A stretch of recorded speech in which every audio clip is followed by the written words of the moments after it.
মহাভাগবত থেকে বিশেষ করে যে ভগবান শ্রীকৃষ্ণ হচ্ছেন 14 ব্রহ্মাণ্ডের সমস্ত ব্রহ্মাণ্ডের মালিক।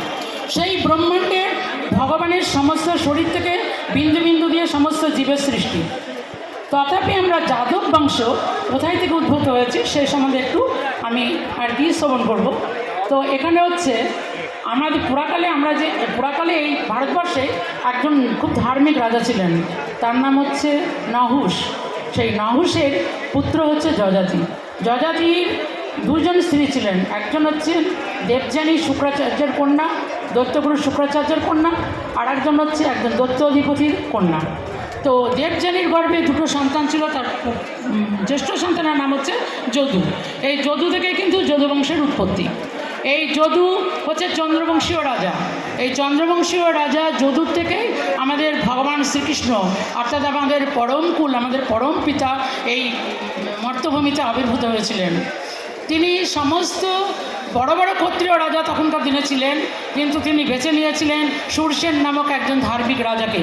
শূরসেন হচ্ছে তার দাদু আর কি, তার পিতামহ। শূরসেনের পুত্রের নাম হচ্ছে বসুদেব, যার জন্য আজও বসুদেবের নাম অনুসারে আমরা ভগবান কৃষ্ণকে বাসুদেব বলে থাকি। এই শূরসেনের পুত্র হচ্ছে বসুদেব। বিস্তারিত এই 10 মিনিটের মধ্যে আমি কিছু বলতে পারবো না, তবে একটু আমি চেষ্টা করছি তার বংশ সম্বন্ধে আমরা জানা।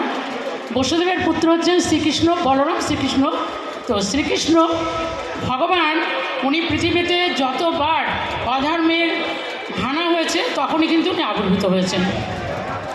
যদা যদা হি ধর্মস্য গ্লানির্ভবতি ভারত অভ্যুত্থানমধর্মস্য তদাত্মনং সৃজামহং পরিত্রাণায় সাধূনাং বিনাশায় চ দুষ্কৃতাং ধর্ম সংস্থাপনার্থায় সম্ভবামি যুগে যুগে।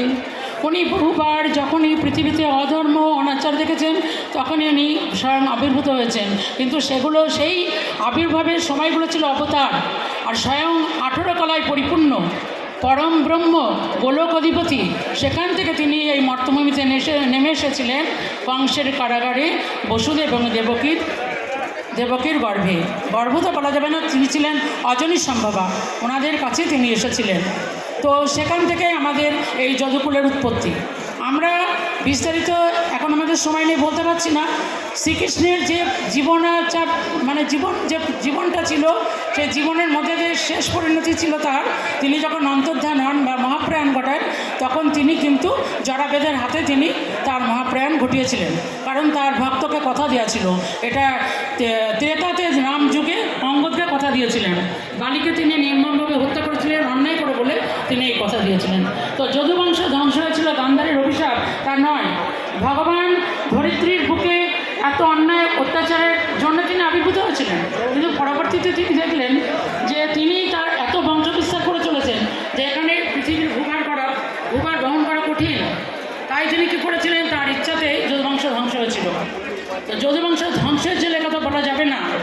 তার পুত্র অর্থাৎ রুক্মিণী শ্রীকৃষ্ণের পুত্র ছিলেন প্রদ্যুম্ন, প্রদ্যুম্নের পুত্র হচ্ছে অনিরুদ্ধের পুত্র হচ্ছে বজ্রনাভ।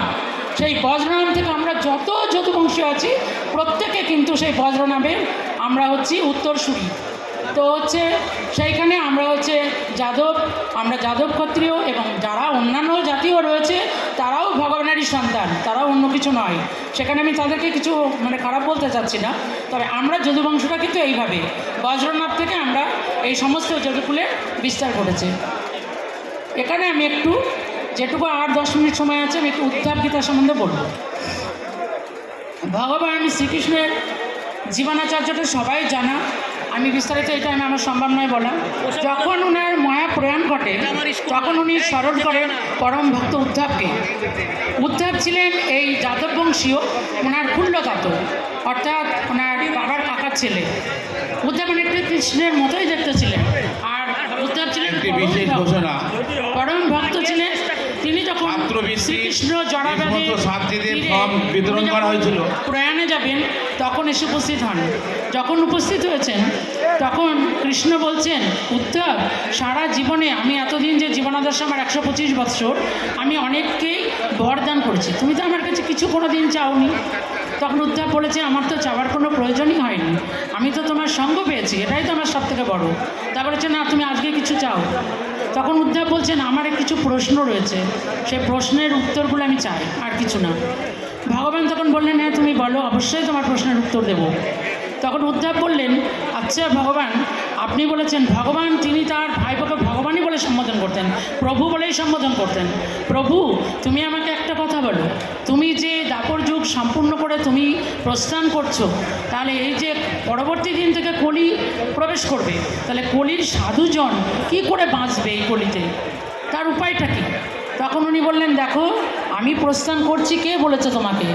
আমি শব্দরূপী ভাগবতের মধ্যে দিয়ে এই কলিতে প্রকাশিত হব।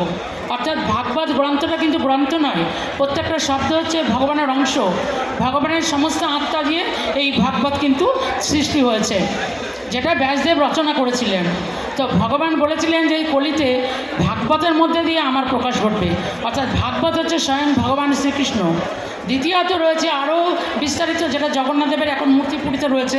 ওনাকে যখন সৎকার করা হয়, ওনার হৃৎপিণ্ডটা কিছুতেই নিঃশেষ করা যায়নি, ওই হৃৎপিণ্ড জলে ভাসিয়ে দিয়ে পরবর্তীতে কাষ্ঠরূপে ওই জগন্নাথ ধামে উনি প্রতিষ্ঠিত হয়েছিলেন রাজা ইন্দ্রদ্যুম্নের হাত দিয়ে।